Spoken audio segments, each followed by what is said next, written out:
Olá e bem-vindos a mais um The Explainer.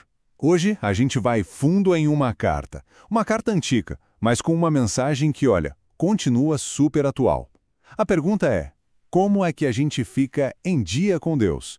Como somos justificados? Agora, imagina só, você recebe uma carta de alguém que você admira, um mentor, e ela começa assim: Ó Gálatas insensatos, quem foi que enfeitiçou vocês? Uau! Pesado, né? Pois é com essa intensidade que a gente começa. Vamos entender o que estava acontecendo para gerar uma reação tão forte. Então o apóstolo Paulo não estava só de mau humor, não. Essa bronca toda tinha um motivo muito sério.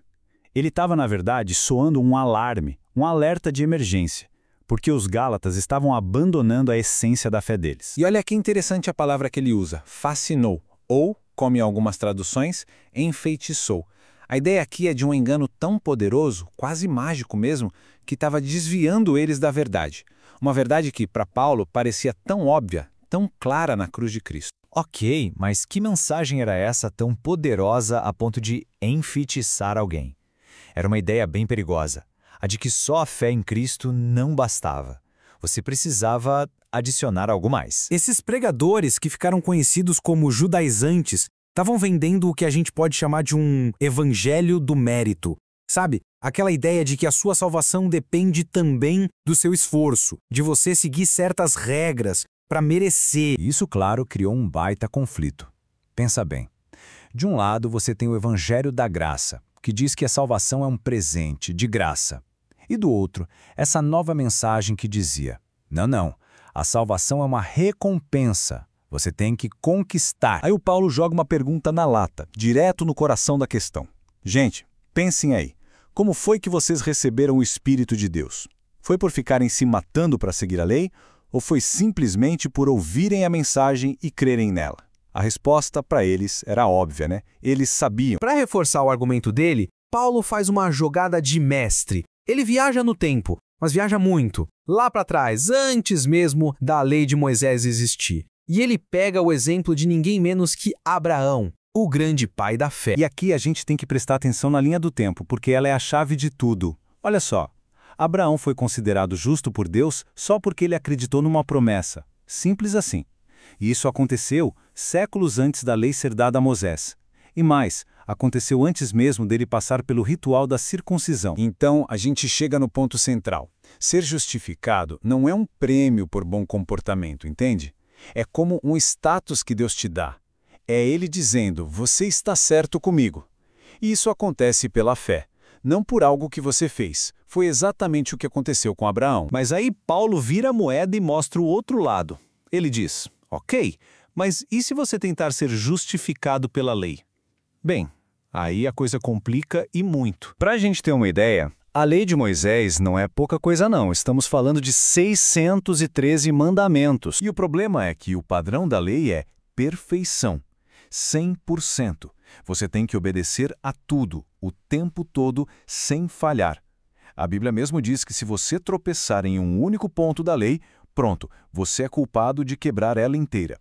É tudo ou nada. É nesse beco sem saída que o Evangelho entra como a grande solução. Cristo nos resgatou dessa maldição. Como? Ele tomou a maldição para si mesmo, na cruz. É como se ele tivesse pago a nossa dívida, nos libertando desse padrão impossível de cumprir. E tudo isso nos leva para a conclusão maravilhosa do argumento de Paulo. A vida de verdade, sabe, aquela que Deus sempre quis para a gente, essa vida é vivida pela fé. Pensa comigo. Tentar viver pelas obras é uma montanha russa. Se você acha que está indo bem, fica orgulhoso e se compara com os outros. Se você falha, entra em desespero. Agora, viver pela fé, isso leva à gratidão, porque você entende que tudo é um presente, um dom para todo mundo, não um salário que só os melhores recebem. A mensagem final é ao mesmo tempo simples e muito, muito profunda.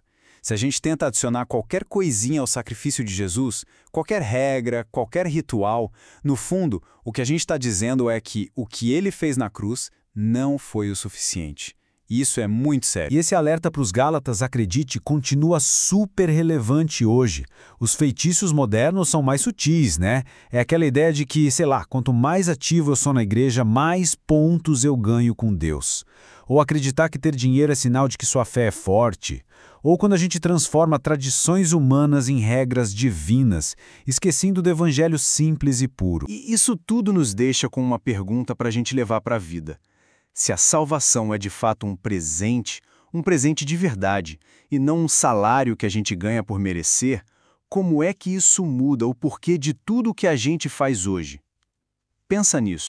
Você é professor da EBD? Venha ser membro do canal Descomplicando a Teologia. Toda semana os membros recebem subsídios teológicos, slides, explicação por escrito, dinâmica digitada, plano de aula, videochamada, leitura diária, atividade online e em PDF, mapa mental, grupo VIP, ideias para o encerramento do trimestre e apresentações, simulados, certificados, WhatsApp 73 98141 8544. Pastor Giovanni Santos.